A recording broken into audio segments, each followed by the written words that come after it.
오늘 성경 말씀은 열왕기하 6장 8절로 19절입니다. 때에 아람 왕이 이스라엘로 더불어 싸우며 그 신복들과 의논하여 이르기를 우리가 아무데 진을 치리라 하였더니 하나님의 사람이 이스라엘 왕에게 기별하여 가로되 왕은 삼가 아무 곳으로 지나가지 마소서 아람 사람이 그곳으로 나오나이다. 이스라엘 왕이 하나님의 사람의 자기에게 고하여 경계한 곳으로 사람을 보내어 방비하기가 한두 번이 아닌지라. 이러므로 아람 왕의 마음이 번뇌하여 그 신복들을 불러 이르되 우리 중에 누가 이스라엘 왕의 내응이 된 것을 내게 고하지 아니하느냐? 그 신복 중에 하나가 가로되 우리 주 왕이여 아니로소이다. 오직 이스라엘 선지자 엘리사가 왕이 침실에서 하신 말씀이라도 이스라엘 왕에게 고하나이다. 왕이 가로되 너희는 가서 엘리사가 어디 있나 보라. 내가 보내어 잡으리라. 혹이 왕에게 고하여 가로되 엘리사가 도단에 있나이다. 왕이 이에 말과 병거와 많은 군사를 보내매 저희가 밤에 가서 그 성을 에워쌌더라. 하나님의 사람의 수종드는 자가 일찍이 일어나서 나가보니 군사와 말과 병거가 성을 에워쌌는지라. 그 사환이 엘리사에게 고하되 내 주여 우리가 어찌하리이까? 대답하되 두려워하지 말라. 우리와 함께한 자가 저와 함께한 자보다 많으니라 하고 기도하여 가로되 여호와여 원컨대 저의 눈을 열어서 보게 하옵소서 하니 여호와께서 그 사환의 눈을 여심해 저가 보니 불말과 불병거가 산에 가득하여 엘리사를 둘렀더라. 아람 사람이 엘리사에게 내려오매 엘리사가 여호와께 기도하여 가로되 원컨대 저 무리의 눈을 어둡게 하옵소서 하매 엘리사의 말대로 그 눈을 어둡게 하신지라. 엘리사가 저희에게 이르되 이는 그 길이 아니요 이는 그 성도 아니니 나를 따라 오라 내가 너희를 인도하여 너희의 찾는 사람에게로 나아가리라 하고 저희를 인도하여 사마리아에 이르니라. 아멘. 우리가 이 세상에 살아가는 동안에 세계와 환경을 바라보는 우리들의 눈이 우리를 흥하게도 하고 망하게도 할 수 있는 것입니다. 다 같은 환경에서 어떠한 사람은 그곳에 죽음과 절망을 바라보는데 다른 사람은 그 속에서 생명과 기쁨을 바라보는 사람이 있습니다.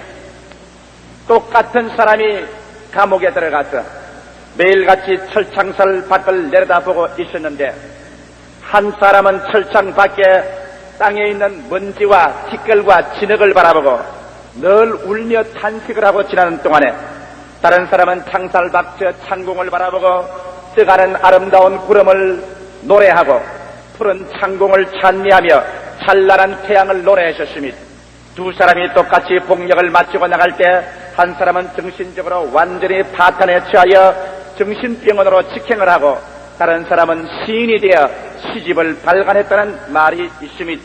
우리의 세상 살아가는 동안에 우리 마음 먹는 대로 우리가 환경을 즐겁게 만들 수는 없지만은 그러나 우리에게 주어진 환경 가운데서 그 환경을 우리를 파멸하도록 인도할 수도 있고 그 환경이 우리의 도움을 주어서 우리가 창조하고 생산하며 건설하고 승리할 수 있는 동기를 삼을 수도 있는 것입니다. 오늘 저는 이 왕하 6장 8절로 19절에 환경을 보는 눈이 얼마나 인생 전체를 변화시키는가 그 문제에 관해서 말씀드리고자 하는 것입니다.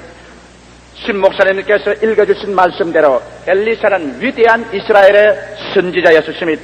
그가 하나님께 묵시를 받아서 왕을 지시하며 왕이 여러 번 전략적으로 적군이 쳐들어오는 자리를 미리 알아서 아람 왕이 대군대를 동원하고 아무리 준비해도 이스라엘이 미리 알고 그를 방지하고 격파했습니다. 아람 왕의 마음속에 번뇌는 말로 형용할 수가 없었습니다. 그는 자기 신하들에게 말했습니다.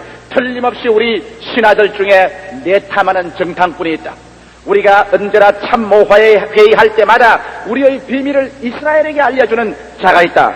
그때 그 참모 중 한 사람 하는 말이 왕이여 그렇지 않습니다. 이스라엘 나라에는 선지자 엘리사가 있어 기도하는 중에 하나님의 계시와 묵시를 받기 때문에 왕이 침실에서 혼자 말하는 것도 모두 다 이스라엘 왕에게 가서 고하고 알게 합니다.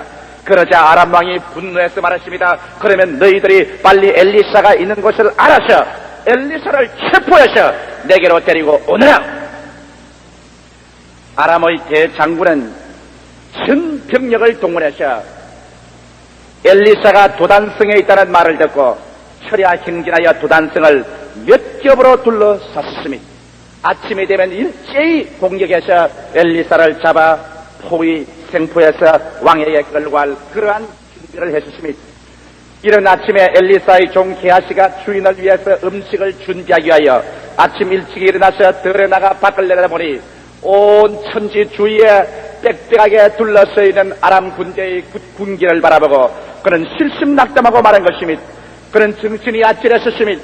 귀가 멍하니 울리고 시력이 사라지고 간이 뛰고 심장이 뛰고 그는 다리에 힘이 빠졌었습니다. 그는 거의 가사 상태에 이른 사람처럼 벌벌 기어서 엘리사가 있는 침실로 들어왔습니다. 선생이요! 선생이요! 큰일 났습니다. 내가 나가보니 적군이 온 우리 주위를 첩첩이 둘러싸서 이제 우리는 갈 곳이 없으니 선생이여 어찌하면 좋겠나이까? 이 말을 듣고 엘리사는 일어났었습니다. 그는 하나님께 엎드려서 기도했었습니다. 그러자 하나님께서는 엘리사의 앞에 찬란한 묵시를 보여준 것입니다. 왜냐하면 수없이 많은 적군들이 둘러친 그 가운데 엘리사와 적군 사이에 하나님의 군대가 와서 임하여 있는데 하나님의 불병거와 불말과 하나님의 천사들이 첩첩이 사서 둘러있는데 가만히 보니까 우리와 같이 있는 자가 적군의 수보다 많은 것을 엘리사는 보았었습니다. 그래서 즉시로 엘리사는 게하시에게 말했습니다. 게하시야, 두려워 말라.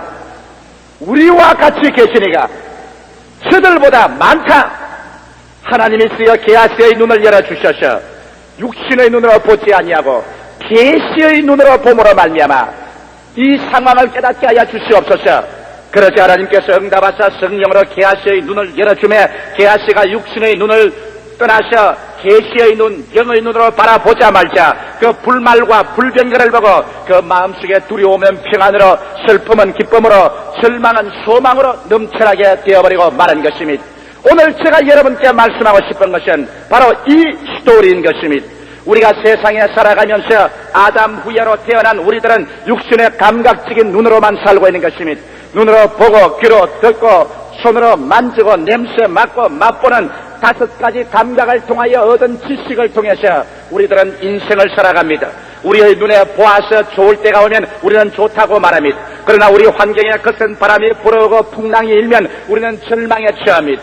사람들은 모두 다 오늘날 자기 인생을 살면서 감각적인 척도를 가지고 인생을 살아가고 있는 것입니다.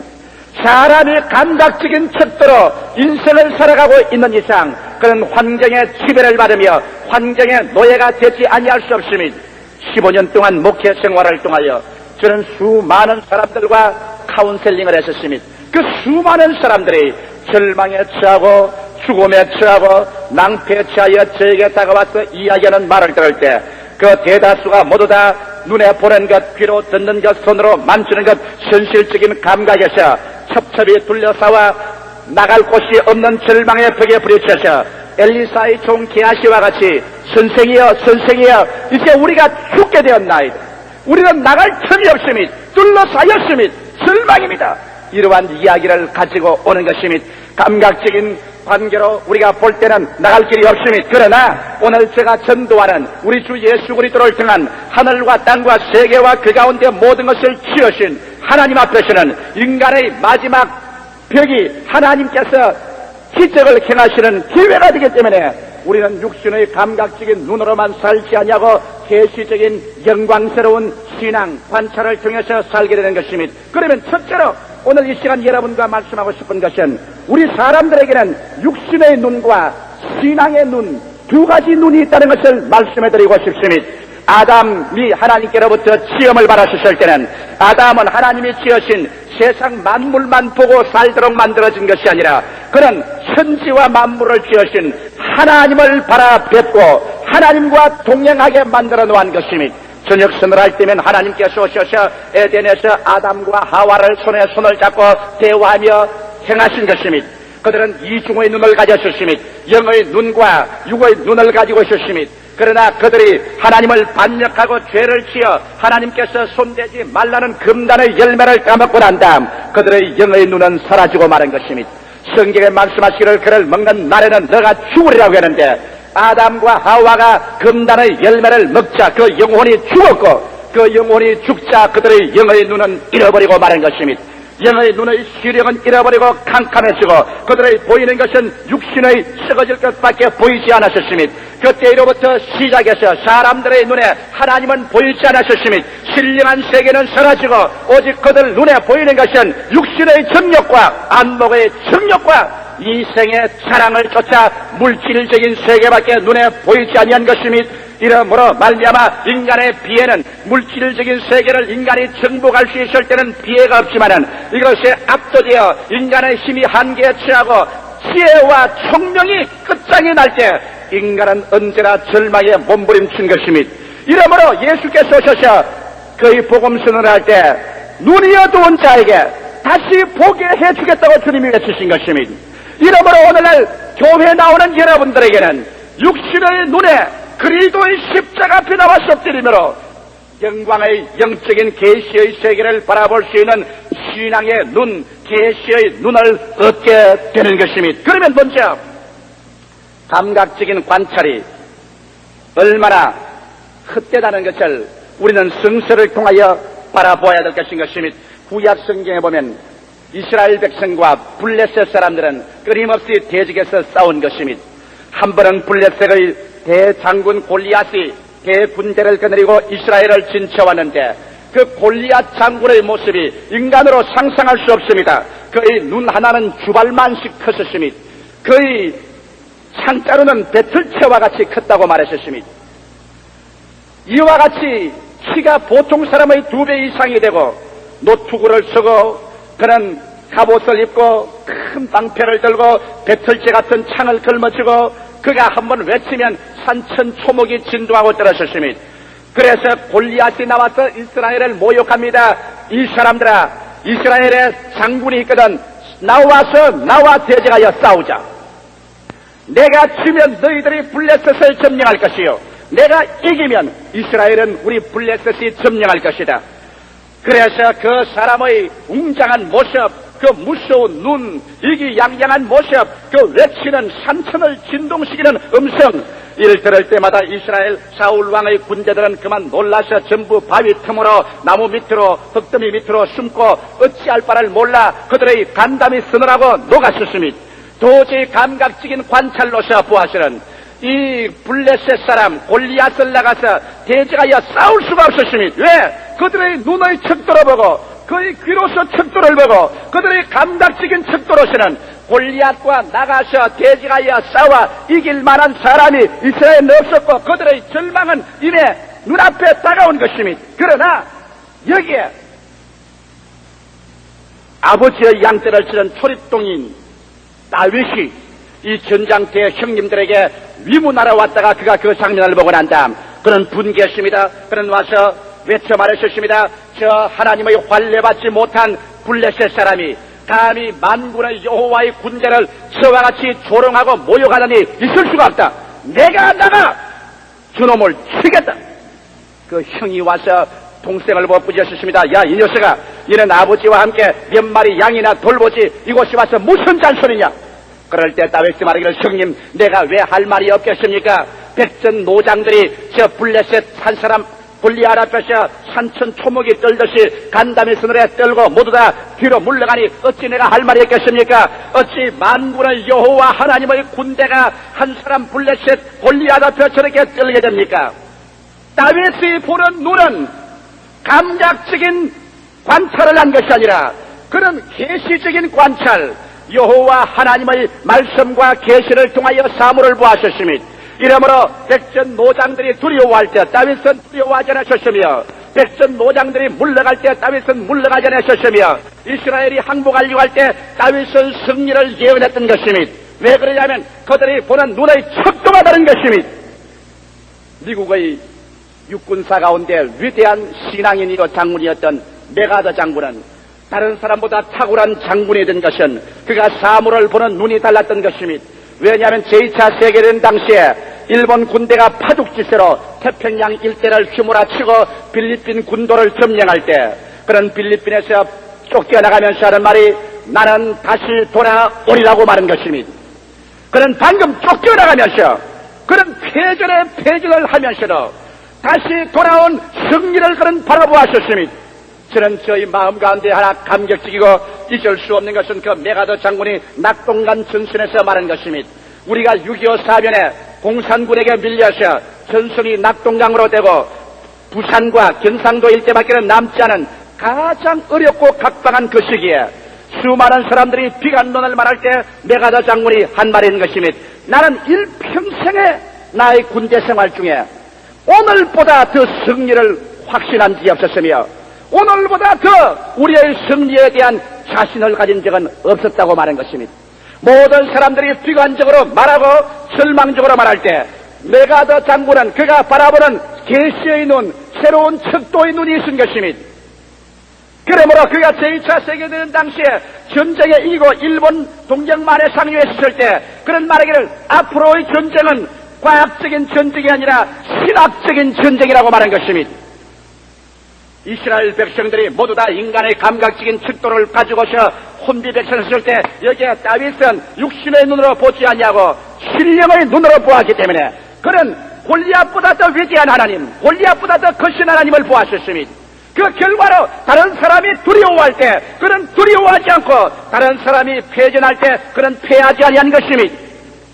성경 말씀 신약 성경에 보면 육신의 눈과 신앙의 눈이 얼마나 다른 것을 보여주고 있습니다. 예수께서 제 아들을 데리시고 광야에 가니까 그의 수많은 사람들이 그리스도의 말씀을 듣고 병 고침 받기 위하여 찾아온 것입니다. 남자만 5,000명, 여자와 자녀들을 합치면 약 2만여 군중이 광야에 모였었습니다. 종일토록 말을 듣고 말씀을 듣고 병 고침 받고 해가 지자 날은 추워지고 배는 고파지고 갈 길은 멀어 부녀자들이 허덕이고 쓰러지며 예수께서 제자들을 불러셔서 말씀하셨습니다. 내가 저들을 그냥 보낼 수 없노라. 그들이 길에 가다가 혼곤히 쓰러질까 두렵도다. 너희가 저들에게 먹을 것을 주라.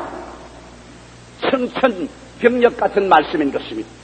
광야에서 2만여 군중을 보고 예수께서 저들에게 먹을 것을 주라고 말씀할 때 도대체 예수님이 상황을 판단하고 아시고 말씀하는지 모르고 말씀하는지 알 수가 없습니다.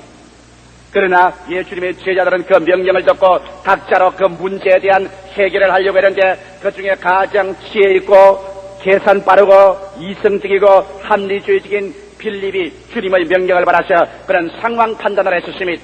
그 결과 주님께서 얼마 있지 않냐여 빌립은 주님께 나와서 상황에 대한 보고를 했었습니다. 주님, 상황을 판단해 본 결과에 이곳은 광야입니다. 이곳에서는 떡살 곳도 없습니다. 사람들의 수는 남자만 5,000명이니 조그만 침식 주더라도 200데나리아나 되는 돈이 필요한데 우리는 그 돈이 없습니다. 광야입니다. 날은 어두워집니다. 무리는 많습니다. 떡은 살 곳이 없습니다. 돈은 없습니다. 주여! 그러므로 수학적인 인생관을 통해서 볼 때 우리는 이 사람들을 먹일 수가 없습니다. 예수 그리스도가 거짓말쟁이가 됩니까? 필립이 거짓말쟁이가 됩니까? 예수님은 저들에게 먹을 것을 주라고 했는데 필립은 상황 판단으로 보아서 감각적인 육신의 눈으로 상황 판단을 해서 줄 수가 없다고 말하셨습니다. 그러나 예수님은 후퇴하지 않으셨습니다. 저들에게 먹을 것을 주라. 그래서 여기에 다 같은 제자들이지만 한 사람 다른 눈을 가진 사람이 있었습니다. 그 눈을 가진 사람은 안드레였습니다. 말이 없고 잠잠한 사람이었지만은 그는 똑같은 장소에서 똑같은 예수님의 제자였습니다. 똑같이 광야에서 똑같이 어두워지고 똑같이 돈과 떡이 없는 그 자리에서 안드레는 다른 눈을 가졌습니다. 그는 육신의 감각적인 눈만 가진 것이 아니라 계시적인 눈, 신앙의 눈을 가지고 있었습니다. 그는 밖으로 나가셨습니다. 사람들에게 물으셨습니다. 당신네들에게 먹을 것이 어디 없어? 당신네들에게 무엇 먹을 것이 있으면 내놓으십시오. 어린아이가 점심 박스를 미처 먹지 못하고 가지고 있었습니다. 떡 5덩어리와 물고기 2마리입니다. 장정의 한 입에 넣어도 차지 않을 것입니다. 그러나 안드레는 이것을 가지고 왔었습니다. 그는 떡 5덩어리와 물고기 2마리 위를 바라볼 때 그는 예수 그리스도의 축복이 그곳에 임하면 이것을 가지고 2만여 군중을 먹일 것을 볼 수 있는 환상이 있는 사람이요 꿈이 있는 사람인 것입니다. 그는 육신의 눈으로 관찰하지 아니하고 믿음의 눈으로 관찰하셨습니다. 수학적인 인생관을 가지지 아니하고 신앙적인 인생관을 가졌었습니다. 빌립은 예수께 와서 먹일 수 없다고 말할 때 안드레는 떡 5덩어리와 물고기 2마리를 들고 와서 주여 적지만은 이로써 축복하시면 먹일 수 있다고 하셨습니다. 예수께서는 빌립을 꾸짖지도 아니하시고 나무라마지도 않았지만은 주님은 빌립을 떠나시고 안드레 편에 쓴 것인 것입니다. 오늘날도 우리 주 예수께서는 수학적인 인생관을 가진 사람 편에 서는 것이 아니라 신앙적인 인생관을 가진 사람 편에 서는 것입니다. 오늘날도 주님께서는 할 수 없다는 사람 편에 서는 것이 아니라 할 수 있다고 하는 사람 편에 서는 것입니다. 오늘도 주님은 못한다는 사람을 찾는 것이 아니라 할 수 있다는 사람을 주님은 찾으시는 것입니다. 할 수 있거든이 무슨 말이냐? 믿는 자에게는 능치 못하심이 없나니라. 예수 그리스도께서는 어제나 오늘이나 영원토록 동일하십니다. 광야에서 계시는 그 예수님은 오늘 이 시간 이 자리에서 계셔서 여러분의 인생을 바라보고 너는 어떠한 눈으로 너의 상황을 바라보느냐, 어떠한 눈으로 너의 가정과 너의 사업과 너의 생활을 바라보느냐, 절망적으로 보느냐, 파괴적으로 보느냐, 끝장이 났다고 보느냐, 안드레의 수학적인 눈으로 보느냐, 빌립의 수학적으로 보느냐, 안드레의 믿음의 눈으로 보느냐, 감각적인 관찰이냐, 계시적인 관찰이냐, 인간 지식과 경험의 관찰이냐, 하나님의 말씀에 입각한 하나님의 지혜와 하나님의 지식을 통하여 사물을 보느냐, 이 결단을 내리기를 주님은 기다리고 있는 것입니다. 하나님께서는 안드레의 믿음의 관찰을 통하여 신앙적인 인생관으로 나온 그 떡 5덩어리와 물고기 2마리에 축복해 주심에 5,000명 남자 수많은 부녀자를 먹이고 나머지가 12바구니를 남게 한 것입니다. 사랑하는 성도 여러분, 기독교 신앙이란 교회 참석해서 학습 세례를 받고 의식적으로 왔다 갔다 하는 것이 기독교 신앙이 아닙니다. 기독교 신앙이란 여러분의 인생관을 바꾸어 버리는 것입니다. 아담의 후예에서 태어나서 육신의 눈으로 관찰하고 언제나 부정적이며 언제나 할 수 없고 패배적이며 못하고 뒤로 물러가는 이러한 인생관에서 예수 그리스도 안에서 우리는 하나님을 아버지로 모시고 하나님의 자녀가 되고 하나님의 지혜와 하나님의 지식의 말씀을 받아 육신의 관찰에서 계시적인 관찰로 수학적인 인생관에서 신념을 가진 신앙적인 인생관으로 돌아서서 우리는 뒤로 물러가지 않고 전진하며 할 수 없다고 하지 않고 할 수 있다고 하며 죽는다고 하지 않고 산다고 하며 멸망한다고 하지 않고 우리는 승리한다고 말하는 새로운 차원의 능력을 받아들이는 것입니다. 세상 사람들은 이러한 것을 보지 못하기 때문에 이런 것을 믿을 수가 없습니다. 그러나 우리 예수 그리스도 안에 들어온 사람은 영적인 세계가 열려서 감각적인 관찰 위에 계시적인 관찰, 신앙적인 관찰, 이것을 할 수 있습니다. 여러분, 저는 저 자신이 죽다가 살아난 사람이기 때문에 수없이 많이 낭패와 실망을 당하고 혹은 병들어서 병원에서 마지막 사형선고를 받고 오는 사람들을 대합니다. 만일 제가 이스라엘 백성이나 빌립과 같은 수학적인 인생관, 감각적인 인생관을 가지고 저들을 보았더라면 언제나 실망하고 패배하고 말았을 것입니다. 나는 그럴 때마다 인간의 지식 위에 하나님의 지식을 통하여 봅니다. 인간의 상상 위에 하나님의 생각을 통해서 보고 인간의 감정 위에 하나님의 사랑을 통해서 신앙의 눈, 계시의 눈, 말씀을 통하여 보게 될 때 마음속에 넘쳐나오는 하나님의 음성이 들려오는 것입니다. 할 수 있거든이 무슨 말이냐, 내 믿은 대로 될지어다. 할렐루야! 여러분과 나는 살 수 있습니다. 여러분과 나는 승리할 수 있습니다. 여러분과 나는 운명의 노예가 아닙니다. 우리는 환경을 정복할 수 있습니다. 운명이 나에게 변화되기를 기다리는 것이 아니라 내가 나의 운명을 창조할 수 있습니다. 왜? 우리가 보는 인생관이 달라졌었습니다. 우리가 보는 눈이 달라졌었습니다. 우리는 육신의 감각적인 눈으로 보지 아니하고 신앙의 창조적인 눈으로 보는 것입니다. 너희 마음 가운데 개자씨만한 믿음만 있으면 이 산들어 명하여 저 바다에 던지라 해도 될 것이라고 했으니 인생관이 달라질 때 여러분은 운명의 창조자가 되는 것입니다. 두려워하지 마십시오. 놀라지 마십시오. 여호와께서 여러분과 같이 계신 것입니다. 그러므로 여기 여러분 게하시의 인생관과 엘리사의 인생관이 그들의 보는 눈으로 통해서 얼마나 달라졌습니까? 게하시는 아침부터 일어나서 뛰어와서 말했습니다. 선생님이여, 적들이 우리를 둘러찼습니다. 이제는 우리는 포위되어 있습니다. 우리는 갈 길이 없습니다. 어찌해야 좋을까요, 선생이여? 그러나 여기에 대한 엘리사의 대답을 보십시오. 두려워 말라. 우리와 같이 계신 자가 저들보다 많으니라. 두려워 말라. 물러갈 필요가 없다. 우리가 승리한다. 게하시가 보지 못하는 것을 엘리사는 보았습니다. 세상 사람이 보지 못하는 것을 여러분은 보게 되시기를 예수 이름으로 축원합니다. 세상 사람이 멸망을 볼 때 여러분은 구원을 보게 되고, 세상 사람들이 질병을 볼 때 여러분은 치료를 보며, 세상 사람이 저주를 볼 때 여러분은 축복을 바라보며, 세상 사람이 멸망을 바라볼 때 여러분은 새하늘과 새 땅을 바라보며, 게하시와 같은 감각적인 눈을 가진 사람 되지 말고 엘리사와 같은 신앙적인 계시적인 눈을 성신을 통하여 받아 사람이 떡으로만 살 것이 아니요 하나님의 입으로 나오는 모든 말씀으로 사는 여러분 되시기를 주님의 이름으로 축원합니다. 두 번째로, 현대인과 현대인의 신앙에 관해서 오늘 게하시와 엘리사의 관점에서 우리 한번 보십시다. 오늘 감각적으로 우리가 사는 현대를 관찰할 때 도대체 우리가 사는 현대는 어떠한 현대인 것입니까? 감각적인 관찰로 보면 현대는 두말할 필요 없이 위기의 시대인 것입니다. 여러분께서 신문을 펼쳐보면 정치면에서나 사회면에서 어느 곳에 가나 국제 정치에나 우리 한국 사회면이나 위기가 기록되지 않은 곳은 없습니다. 유명한 피트림 소로키는 현대를 위기의 시대라고 갈파하셨습니다. 그는 말하기를 현대는 전쟁의 위기, 도덕의 위기, 성모랄의 위기, 경제적인 위기, 전체주의화의 위기 등 헤아릴 수 없는 많은 위기 속에 우리가 산다고 말하고 있는 것입니다. 나는 오늘 이 시간에 게하시 엘리사의 사환이 본 것처럼 육신의 눈으로 한번 세상을 관찰해보고자 합니다.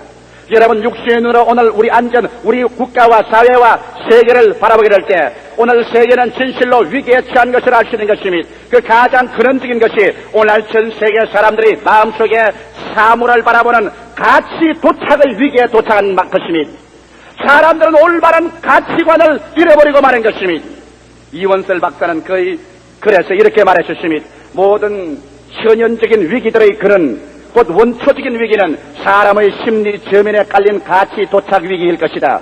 즉 먼저 구할 것을 제쳐놓고 나중 구해도 될 부차적인 가치를 앞세우는데 현대인이 지닌 원천적인 위기가 있다고 말한 것입니다. 한 7, 8년 전입니다.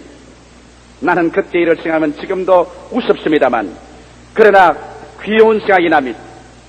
그 사람은 이미 성인이 되었지만은 중학교 아마 한 2학년쯤 되는 학생이 용기를 내서 저에게 신앙상담을 왔습니다. 좀처럼 제가 바빠서 신앙상담을 못하기 때문에 중학교 학생 정도는 저희 방문을 한 번 두드려 있다가 7번 퇴짜를 맞습니다. 그런데 이 사람은 비서실을 통해서 들어오지 아니하고 용감하게 직통문을 두들기고 저희 사무실에 들어왔습니다. 내가 사물을 보다 보니 불컥 중학생 한 사람이 정모를 쓰고 들어와서 차례자세로 서 있는데, 야, 바쁘다 나가려고 말을 하려고 하면서 쳐다보니까 어찌나 사시나무 떨듯이 떨던지 불쌍한 생각이 났었습니다. 제가 내 사무실에 들어올 때 얼마나 결심하고 들어올게야 저렇게 벌벌 떨고 새파랗게 됐는가. 자네 왜 왔니? 뭐 때문에 왔니? 한참 차려고 해서 지금 목사님 인생에 중대한 문제가 있어 왔습니다. 너에게 인생에 중대한 문제가 있어. 말해봐. 목사님, 나는 아무 중학교 2학년입니다. 그래. 목사님, 연애를 해도 좋습니까? 안 좋습니까? 너무 어이없는 질문에 대해서 그만 제가 긴장을 놓고 한바탕 웃었습니다. 왜 그러냐? 목사님, 요사이 자꾸 연애가 하고 싶습니다. 공부가 안 되고 여학생들이 자꾸 쳐다보입니다. 어떻게 하면 좋겠습니까? 그에게는 중대한 질문이었습니다. 그래서 내가 그 학생을 보고 한 말이 있습니다. 이 사람아, 연애를 하고 싶은 그 마음이 나쁜 것은 아니다. 그것은 하나님이 성장함으로 말미암아 모든 사람 가슴속에 넣어주는 하나님의 특질이다.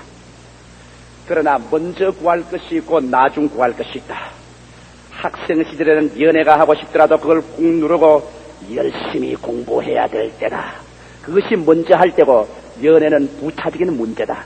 네가 공부를 다 마치고 대학을 졸업받고 그러고 너희 생활 환경이 기초가 닦아지면 연애와 결론은 그 뒤에 다가올 수 있다. 연애 그 자체가 나쁜 것이 아니라 먼저 구할 것과 나중 구할 것을 구별해야 된다. 공부할 시기를 놓치고 연애를 걸고 놀러만 댕기고 돈을 거기에 쓰다가 세월이 흘러가고 나중에 공부할 기회를 놓치고 먼저 구할 것을 구하지 못하고 나중 구할 것을 먼저 구했다가 패망하는 젊은이가 얼마나 많은지 아느냐. 공부부터 먼저 해라. 알았습니다. 그러니만 그는 뒤로 물러나갈 수 있습니다. 지금은 그는 대학을 아마 졸업받고 사회인이 되어 있을 것입니다.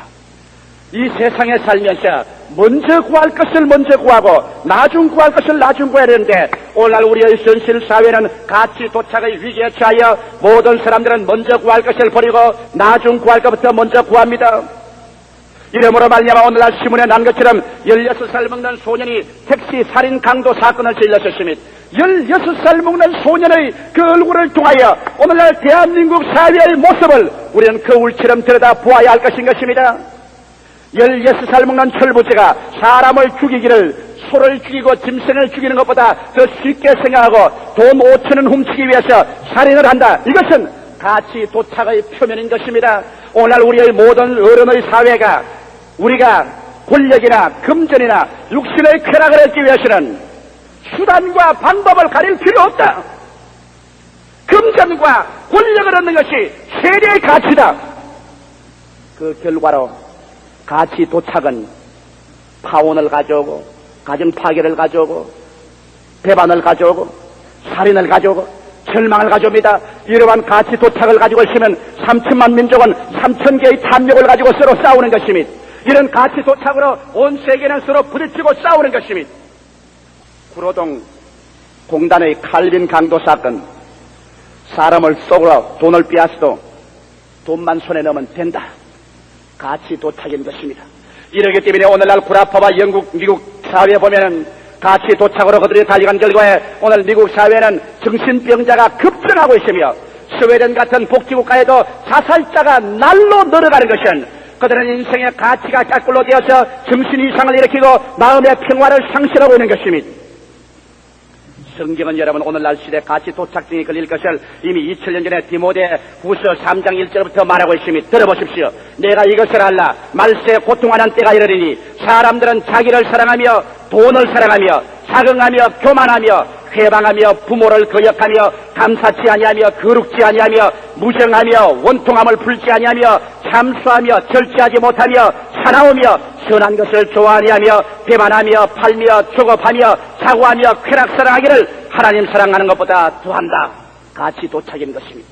그러나 여기에 예수 그리스도께서 우리에게 가르친 것은 뭔지 압니까? 그 나라와 그 일을 먼저 구하라. 그리하면 이 모든 것은 너에게 더하여 주리라. 올바른 가치는 하늘의 나라, 주님의 사랑과 하늘나라의 정의를 먼저 구하는 생활. 이것을 먼저 두고 이것을 구할 때 플러스 인생을 살게 됩니다. 그럴 때 권력도 부차적으로 따라오고 금전도 부차적으로 따라옵니다. 얼마 전에 어떤 부형님 한 분이 내 사무실에 와서 고개를 떨어뜨렸습니다. 그가 하는 말이 나는 가정위기에 처했습니다. 목사님, 내가 아내가 싫어지고 미워지고 아내도 내가 싫어지고 미워집니다. 자식들이 귀찮아지고 세상에 살 맛이 없습니다. 나는 왜 이렇게 되었습니까? 그 사람도 가치 도착증에 걸린 것입니다. 먼저 구할 것을 나중 구하고 나중 구할 것을 먼저 구합니다. 나는 물었습니다. 당신은 아버지로서의 몇 시간 집에 아내와 자녀들과 같이 지냅니까? 세상에 먹고 살다 보니까 좀 더 많은 수입과 좀 더 물질적으로 부유한 생활을 하기 위해서 나는 여러 가지 일을 겹쳐서 합니다. 그렇기 때문에 저녁 10시면 집에 들어가고 아침 7시면 집에서 나갑니다. 어떠한 사람치고 저녁 10시에 들어와서 아침 7시에 나가는 사람이 그 부부하고 대화의 세계가 이루어지겠으며 그 자식들하고 대화의 세계가 이루어지겠습니까? 가정에 따뜻함이 있겠습니까? 서로 친함이 없고 서로 대화가 없는데 어찌 친구가 되겠습니까? 부부간의 모임이란 짐승처럼 고깃덩어리만 만나는 것이 부부간입니까? 아니요! 부부라는 것은 인생의 가장 좋은 친구로 모이는 것입니다. 친구는 대화의 세계가 이루어지지 않고야 어떻게 친구가 됩니까? 그래서 내가 말했습니다. 당신은 돈을 헛벌어서 먼저 구할 건 먼저 구하고 나중 구할 건 나중 구해야 될 거요. 당신이 가정을 이룬 것은 먼저 부부간에 서로 사랑하고 자녀를 사랑의 분위기 가운데 키우는 이것이 먼저 구할 거요. 돈은 나중 구할 것이요. 차라리 돈이 많지 않더라도 따뜻한 사랑이 있는 가정에는 행복한 자녀들이 성장하는 거요. 함께 기도하고 함께 찬송하는 가정은 언제나 함께 있게 되고 당신같이 이렇게 떨어져 살면 불리하게 되는 거요. 먼저 구할 것은 먼저 구하시오. 주일날은 함께 교회 나오고 돈이 없으면 우리 저 지하실에 가서 90원짜리 우동이라도 서로 머리를 이마를 맞대고 먹고 싸워도 같이 싸우고 좋아도 같이 좋은 대화의 세계를 여시오. 그러면 당신의 병이 치료받소. 그 이후에는 당신의 병을 치료할 것이 없어. 그렇게 제가 말했었으니 먼저 구할 것을 먼저 구하고 나중 구할 것은 나중 구하는 가치 도착의 위기에 오늘날 처하지 말아야하는데 세상은 거꾸로 되었습니다. 돈을 먼저, 지위를 먼저, 권력을 먼저, 쾌락을 먼저, 이기주의를 먼저. 그래서 온 세계는 뒤죽박죽이 되고 그저 돈 벌고 권력을 얻기 위해서는 배반하고 조급하며 팔며 싸고 칼로 찔러 죽이고 무엇이든지 해도 좋다는 세계가 오늘 우리 정신사에 팽배하게 일어나고 있는 것이며 이러한 사태 속에서 국민소득 1000달러가 되면 무슨 소용이 있으며 이런 사회 속에서 물질의 부유의 풍요의 세계가 들어오면 가정마다 파괴되고 자식들마다 부모를 배반하고 세계마다 마약 환자가 꽉 들어 찬다면 이것이 무엇을 발전을 말할 수 있는 것이니 그 나라와 그 일을 먼저 구하라. 그리하면 이 모든 것을 두하시라는 주의 말씀을 기억할 때가 온 것인 것이니 이러므로 우리가 개아시의 눈으로 보게 될 때 오늘 우리의 사회는 위기로서 꽉 둘러차 있는 것이니 여러분 이번 1973년도 전 미국 카톨릭 교육자 협의회 대회에서 오늘날 세계에서 가장 저명한 비엔나의 심리학자인 빅토 프랑켈은 그는 이렇게 말을 했었습니다. 무의미의 감정이 전 세계를 홍수처럼 뒤덮어 소위 실존적 공허의 병적 콤플렉스를 일으키고 있다. 오늘날 인간은 생활의 도구는 갖고 있다. 돈과 권력은 갖고 있지만 비참하게 불행하다. 그리고 지금도 마약이나 자살을 향해 손을 내민다. 그 이유는 그들의 소유한 물질이나 권력으로 결코 생의 목표를 얻을 수 없기 때문이다. 여러분이 아시다시피 전 세계를 통하여 사람들은 삶의 의미를 찾아 갈구하고 있다. 그러나 그 삶의 의미가 무엇인지 알지 못하므로 그것을 얻지 못하고 있다. 생의 의미는 발명되지 않는다. 만일 우리가 계속하여 어린이들에게 인간은 단지 생물학적인 조직의 합성체 혹은 컴퓨터에 불과하다고 가르치면 그들이 성장하면서 마약을 사용하고 자살을 하는 것은 당연지사다. 여러분 오늘날 세계는 가치 도착의 위기뿐 아니라 허무와 무의미의 실존적 공허의 위기가 있는 것입니다. 사람들마다 이 세상에 밥만 먹고는 못 삽니다. 밥 먹고 옷만 입혀주고 삽니까? 오늘날 우리 남편들이 종종 그 불평하는 주부들에게 저에게 신앙상담하서 하는 말을 천편일률적으로 하는 말이 있습니다. 밥 먹여주고 옷 입혀주고 등 따쓰고 배부르니까 쓸데없는 불평이라고 말합니다.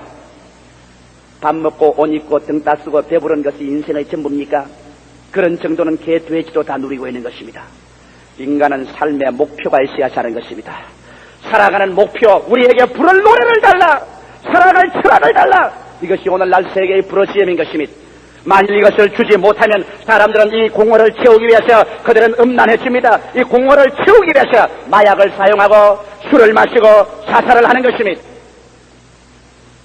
세계는 이와 같은 마음의 공허증 속에 허덕여서 상류사회는 이 공허증을 채우기 위해서 주지육림으로 방탕하고 하류사회는 이 공허증 속에서 그들은 타락하고 열등의식과 좌절감에서 쓰레기띠이 인생으로 내어 던져 범죄 속에 떨어져가는 것입니다.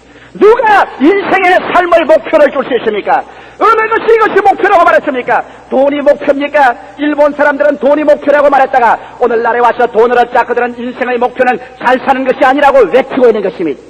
오늘 구라파 사람이나 미국이나 일본 사람에게는 잘 사는 것이나 권력이나 돈이나 부여는 목표가 아닙니다. 목표를 이뤘기 때문에 그들은 오늘날 방황하여 마약광이 되어가고 있습니다. 히피가 생기고 음란하고 방탕이 일어나는 것입니다.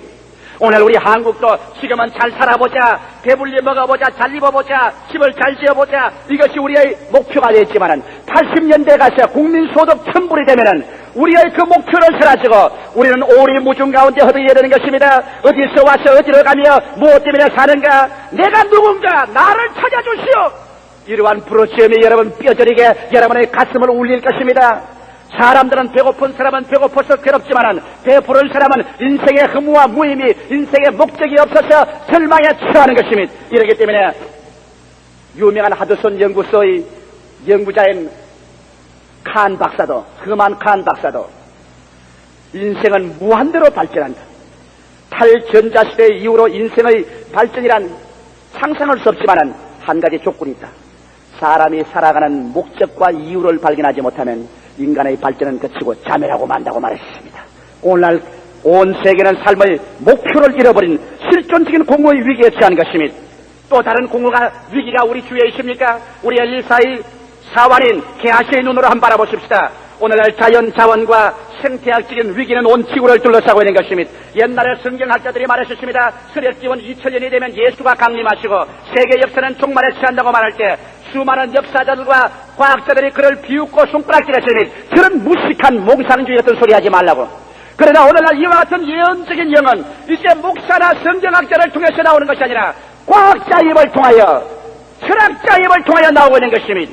여러분 신문을 읽고 여러분이 과학적인 잡지를 통해서 잘하는 것처럼 오늘날 과학자들은 지금부터 30년 후면 세력기원 2000년에 지구의 인구는 70억을 넘게 된다고 말하셨습니다. 지금 현재도 세계에서 밥을 굶주리는 인구가 10억이 넘는데 70년 2000년이 되면 세계 인구가 70억이 됩니다. 사람이 이 땅에서 먹을 물도 먹을 양식도 없게 되고 사람은 2000년대 이곳에 스스로 내버려 두어도 인구 평창으로 멸망하고 말 수밖에 없다고 그들은 외치고 인간의 존속은 앞으로 30년 이후 서력 2000년대에 멸망한다는 말을 거듭거듭 말하고 있는 것입니다. 그리고 자연 자원은 끝장이 납니다. 오늘날 여러분 잘 아다시피 석유가 이미 동인하기 시작해서 중동에서 석유 전쟁이 날 위기에 있지 않습니까? 인간의 에너지란 무한대로 있는 것이 아닙니다. 석유가 동인하고 석탄이 동인하고 철왕성이 동인하고 있는 것입니다.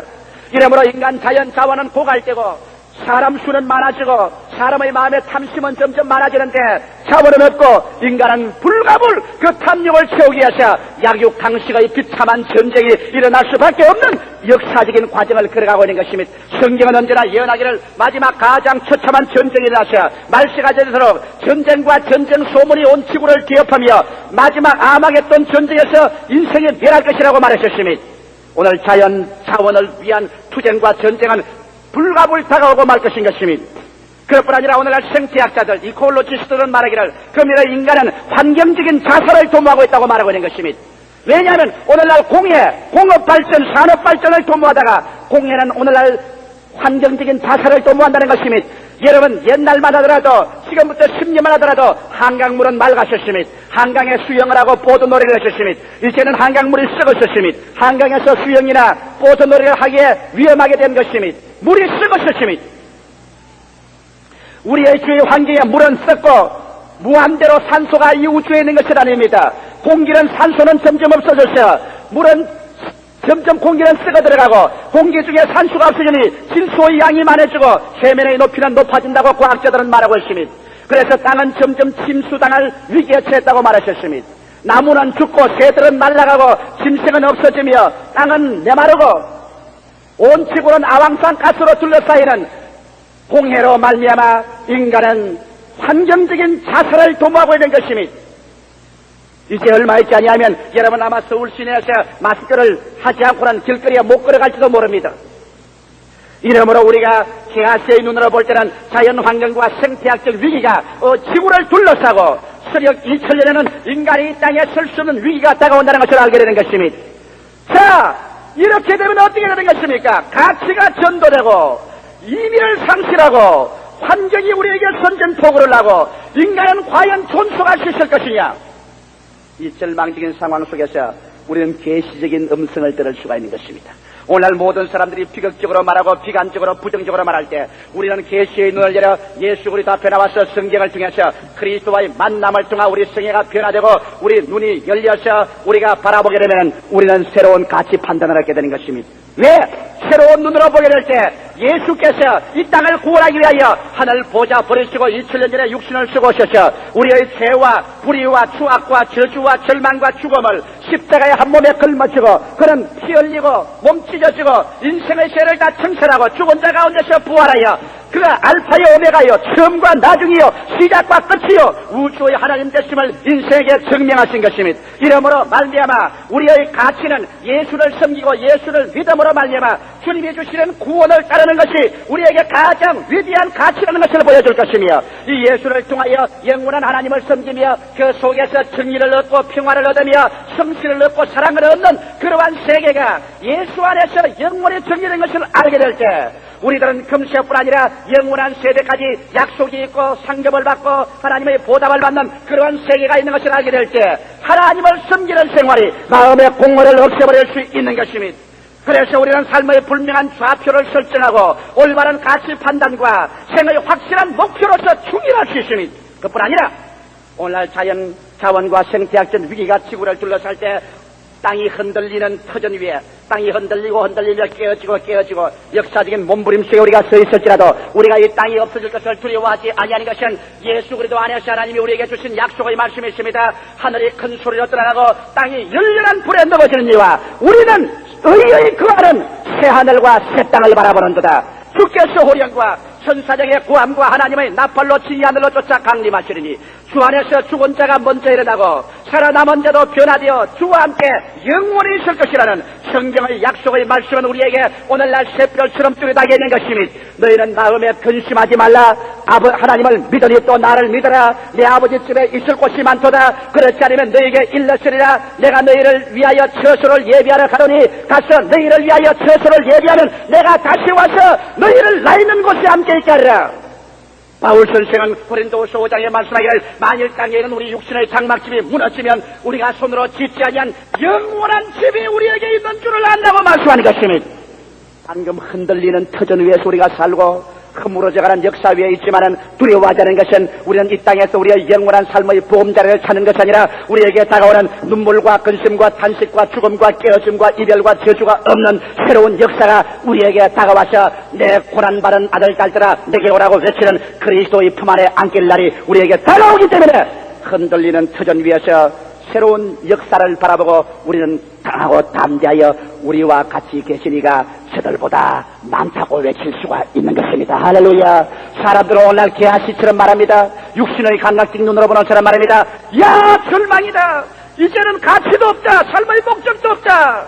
이제는 세계는 멸망한다. 내일 죽을 것이니 오늘 먹고 마시자. 육신의 정욕, 안목의 정욕으로 주지육념으로 떨어져 나가더라도 우리는 그렇지 않은 것은 우리는 새 하늘과 새 땅, 새로운 역사가 위대한 창조적인 음성을 가지고 우리에게 다가오는 것을 우리는 바라보는 것입니다.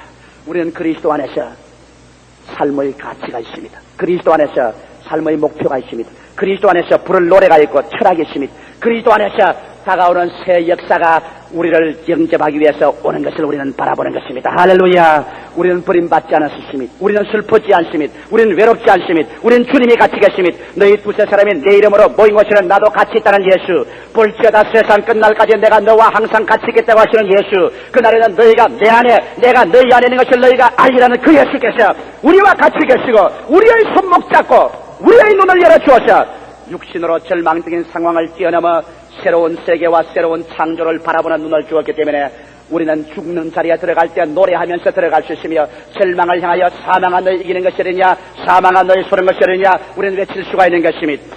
저는 사도 바울 선생이 고린도후서 4장 7절로 10절에 외친 말씀을 가지고 오늘 설교를 끝마치고자 하는 것입니다. 그런 말하기를 우리가 이 보배를 질그릇에 가졌으니 이는 능력의 힘이 큰 것이 하나님께 있고 우리에게 있지 아니함을 알게 하려 함이니라. 우리가 사방으로 우겨쌈을 당하여도 쌓이지 아니하며 답답한 일을 당하여도 낙심하지 아니하며 핍박을 받아도 버림받지 아니하며 거꾸로 뜨림을 당하여도 망하지 아니한다.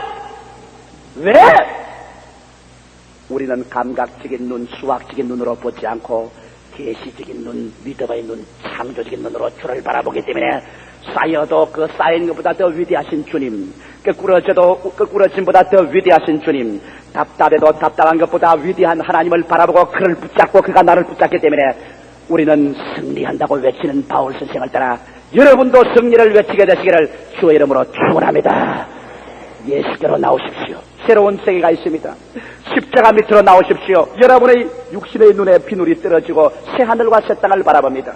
여러분의 인생의 새로운 차원으로 사람이 떡으로만 살 것이 아니라 하나님의 입으로 나오는 말씀으로 사는 새로운 차원의 세계가 전개되는 것입니다. 기도드리겠습니다. 살아계신 아버지 하나님,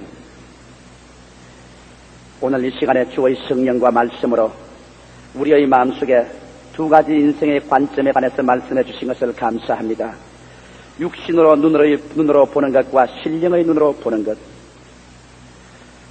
패배적인 감각적인 눈으로 보는 것과 창조이고 승리적인 계시적인 말씀 중심의 눈으로 보는 것, 두 가지 인생관이 얼마나 우리의 결과를 하늘과 땅 천냥지 차이로 맺는 것을 압니다.